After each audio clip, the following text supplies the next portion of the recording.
नमस्कार, correct astrology में आपका स्वागत है। ये कुंडली एक जातिका की है। इसमें आज हम ये समझेंगे कि तलाक क्यों हो गया, क्योंकि इसमें तलाक हो चुका है, और दूसरे विवाह के इसमें चांस है या नहीं, या आगे का वैवाहिक जीवन कैसा रहेगा।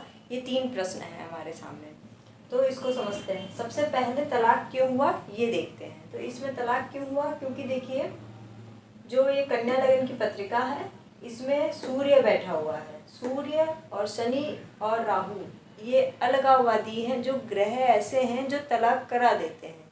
तो सूर्य देखिए बैठा हुआ है और शनि की दृष्टि पड़ रही है 1 2 3।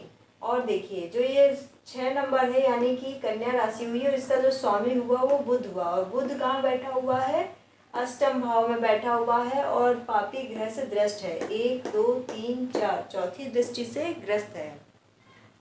पहली बात, बुध का लग्नेश का खराब भाव में जाना, लग्नेश का खराब भाव में जाना, सप्तमेश जो है ये सप्तम भाव, इस पर पाप ग्रहों की दृष्टि का पड़ना, और देखिए जो कारक भाव है इसका उसका भी अच्छे भाव में ना होना। देखिए शुक्र कहाँ है, छठे भाव में है, वो भी अच्छे भाव में नहीं है।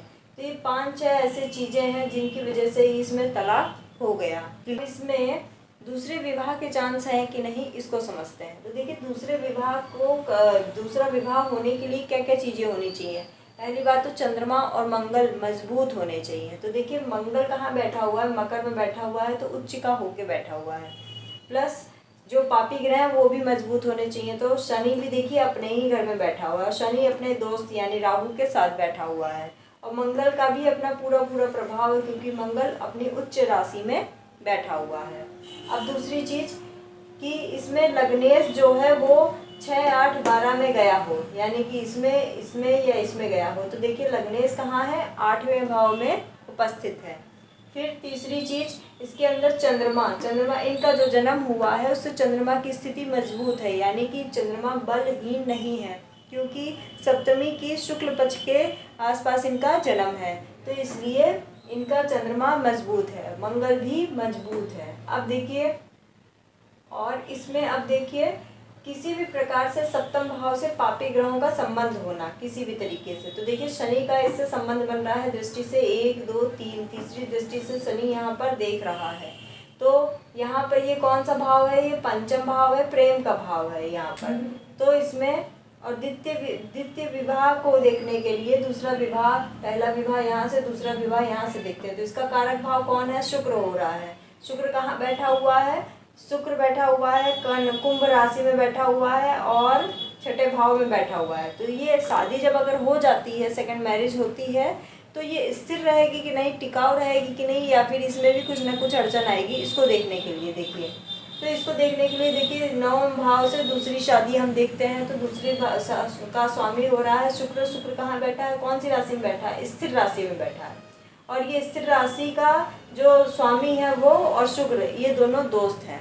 तो इस तरीके से ये देखिए इसमें ये स्थिरता, सेकंड मैरिज में स्थिरता आएगी, लेकिन वो कितनी ज़्यादा सक्सेस रहेगी इसको भी समझना है। तो इसको समझने के लिए देखिए इसका सप्तम भाव का जो कारक है, यानी कि सप्तमेश जो है वो देखिए अपनी जो राशि बैठा हुआ है वो शत्रु राशि में बैठा हुआ है, शत्रु राशि में भी बैठा हुआ है, शत्रु के साथ भी बैठा हुआ है, क्योंकि चंद्रमा और गुरु की आपस में नहीं बनती है, तो शत्रु राशि में भी बैठा हुआ है। तो इसके लिए ये तो देखिए ये जातिका का मन है, ये चीज मन है जातिका का, और जातिका का खुद का स्वभाव कैसा है, इसमें स्वभाव पे डिपेंड करेगा कि सेकंड मैरिज कितनी हद तक कामयाब रहेगी। तो इसमें सबसे ज़्यादा इम्पोर्टेंस है स्वभाव की। सबसे पहले होने की इम्पोर्टेंस है तो वो तो होगी, क्योंकि इसमें सारे ग्रहों से पापी ग्रहों का संबंध इससे बन रहा है। तो सेकंड अब वो कितनी चलेगी उसको देखने के लिए, क्योंकि इनकी जो नवमांस पत्रिका है उसमें भी शनि मंगल का आपस में बहुत ज़्यादा दृष्टि संबंध है, इसलिए इसमें सेकंड मैरिज के लिए भी इनको थोड़ा सा ये सोचना होगा कि इनको ही निभानी है, सेकंड मैरिज इनको ही निभानी है। अगर आगे सामने वाले किसी बंदे में कोई भी अगर कमी भी है तो इनको ही एडजस्ट करना होगा।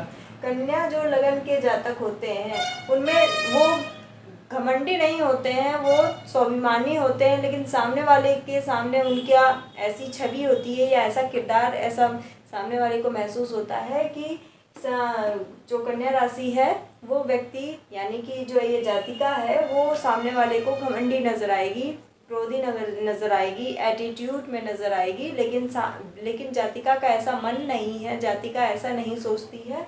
क्योंकि देखिए चंद्रमा गुरु के साथ बैठा हुआ है। कन्या लगन की खासियत ही होती है कि वो जल्दी से आसानी से किसी से घुलते मिलते नहीं हैं, और मिल जाते हैं तो बहुत अच्छे से उसके साथ निभाते हैं, क्योंकि ये धोखा देना भी नहीं पसंद करते, धोखा खाना भी इनके लिए बिल्कुल भी बर्दाश्त से बाहर होता है। प्लस इसमें दूसरी बात, इनकी अब नवमांस पत्रिका को देख लेते हैं। इससे तो स्पष्ट हो गया कि इनकी शादी सेकंड होगी। इसमें लव मैरिज करने में धोखा खा सकते हैं, क्योंकि देखिए राहु बैठा हुआ है, तो राहु बहुत ही ज़्यादा खुराफाती है। राहु तिगड़म लगाता है, राहु अल छल करके कैसे भी करके करा देगा, लेकिन सक्सेस नहीं मिलेगी उसमें। तो लव मैरिज में तो ज़्यादा फोकस नहीं करना चाहिए, सेकंड मैरिज के लिए अरेंज में ही फोकस करना चाहिए ज़्यादा, क्योंकि देखिए स्थिर लगन की स्थिरता आएगी, क्योंकि शुक्र यहाँ पे बैठा हुआ है। सेकंड मैरिज हम यहाँ से देखते हैं, क्योंकि इस पत्रिका से देखिए सप्तम भाव पर भी पापी ग्रहों के प्रभाव है, और सप्तमेश भी पीड़ित है और लग्नेश भी पीड़ित है। यानी तीन चीज़ें, सप्तमेश, लग्नेश और सप्तम भाव, तीनों ही पीड़ित है। तो पीड़ित होने की वजह से एक चीज़ में तो तलाक हो गया, दूसरी चीज़ में एक फ़ायदा है कि सेकंड मैरिज के चांस ज़्यादा हैं। तो वो जो चांस ज़्यादा है वो कौन सी चीज़ों के लिए ज़्यादा सही रहेंगे, अरेंज के लिए कि लव के लिए, इसको हम नवमांस से, इनकी नवमांस पत्रिका से समझते हैं। तो ये इनकी नवमांस पत्रिका है। नवमांस पत्रिका में देखिए किस लगन की है, ये मकर लगन की है, और शनि उसमें खुद विराजमान है। और देखिए मंगल यहाँ पर नीच के हो गए, वहाँ उच्च के हैं, यहाँ नीच के हो गए। नवमांस में मंगल सप्तम में विराजमान है। फिर देखिए इनकी सेकंड मैरिज को हम शुक्र से देख रहे थे, तो शुक्र से कैसे सही रहेगी। नवमांस में देखिए शुक्र अपने ही घर में बैठा है और अच्छे भाव में बैठा है, किसी खराब भाव में नहीं बैठा हुआ है।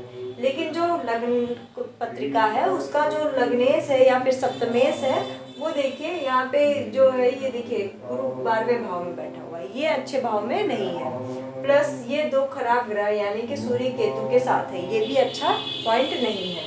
तो और तीसरी बात ये देखिए जो चंद्रमा है वो नीच का है, तो इससे मन इनका जो है वो कमजोर होगा। मन से अरेंज मैरिज इनके लिए ज़्यादा सही आ रही है। लव मैरिज ज़्यादा सक्सेस होने के चांस कम क्यों हैं? क्योंकि देखिए यहाँ का स्वामी और यहाँ का स्वामी यानी शुक्र और चंद्रमा में कोई संबंध अगर बनेगा तो ही ये लव मैरिज सक्सेस होगी, क्योंकि सप्तमेश का पंचमेश का अगर आपस में संबंध होता है, चाहे दृष्टि हो, चाहे आपस में युति हो, चाहे एक दूसरे के भाव में बैठे हो या फिर एक दूसरे के साथ बैठे हो, तो ही बहुत अच्छी लव मैरिज चलती है। और चंद्रमा मजबूत होना चाहिए, तो यहाँ पर अगर हम देखें तो चंद्रमा यहाँ पे कमज़ोर हो रहा है, तो इसलिए यहाँ पर ज़्यादा चांस नहीं है। फिर यहाँ पर जो ये पंचम भाव है इसमें पापी ग्रह का प्रभाव होना चाहिए, या हो या देख रहा हो। तो अब इसमें माइनस पॉइंट क्या है लव मैरिज के लिए, क्योंकि देखिए जो लगन पत्रिका थी उसमें यहाँ पे सूर्य बैठा हुआ था और जो उसका स्वामी था वो गुरु था। तो देखिए उन दोनों की युति यहाँ 12वें भाव में हो रही है, 12वां भाव अच्छा भाव नहीं होता है। तो यहाँ पर इनकी युति और साथ में पापी ग्रह कौन है? केतु। केतु अलग करने वाला ग्रह है, तो इसलिए वो यहाँ पे बैठा हुआ है, ये इनका माइनस पॉइंट है। प्लस पॉइंट क्या इसमें अच्छे हैं कि देखिए लव मैरिज के चांस हैं, कैसे हैं? सिर्फ एक समझिए कि एक तरफा लव मैरिज के चांस ज़्यादा हैं। कैसे? क्योंकि देखिए यहाँ का स्वामी जो पंचम भाव जहाँ से हम प्रेम देखते हैं, वहाँ का स्वामी हो रहा है शुक्र, और शुक्र कहाँ बैठा हुआ है? अपने ही घर में बैठा हुआ है, लेकिन शनि से दृष्ट हो रहा है। देखिए कैसे 1 2 3 4 5 6 7 8 9 10, 10वीं दृष्टि से शनि से दृष्ट है, और राहु से 9वीं दृष्टि से ग्रस्त है शुक्र। तो शनि राहु का जब भी संबंध बनता है तो सेकंड मैरिज भी होती है और लव मैरिज के भी चांस होते हैं। तो इस तरीके से इनकी सेकंड मैरिज के भी चांस हैं, और ज़्यादा 70% हम इसको देंगे कि अरेंज मैरिज, और 30% हम इसकी लव मैरिज को देंगे। ये अरेंज के लिए और ये लव के लिए, क्योंकि यहाँ पे सप्तम भाव का स्वामी जो लगन पत्रिका का है वो पीड़ित हो रहा है इस कारण, ताकि सेकंड मैरिज में भी कोई इस तरीके की चीज़ें फेस ना करनी पड़े। इसके लिए हम ये पॉइंट्स निकाल करके इसका जो तो इनको अपनी मैरिज को, अपनी लाइफ को, अपनी मैरिज लाइफ को अच्छा करने के लिए इनको क्या करना चाहिए?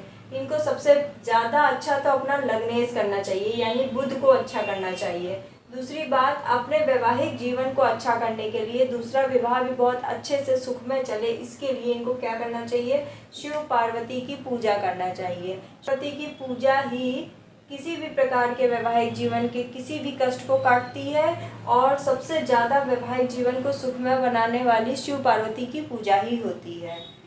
तो लग्नेश को मजबूत करने के लिए इनको अपने वैवाहिक जीवन को भी लग्नेश के द्वारा यानी बुध के द्वारा ठीक करने के लिए इनको केसरिया गणपति खरीदना चाहिए। केसरिया यानी ऑरेंज कलर के गणपति को खरीदना चाहिए।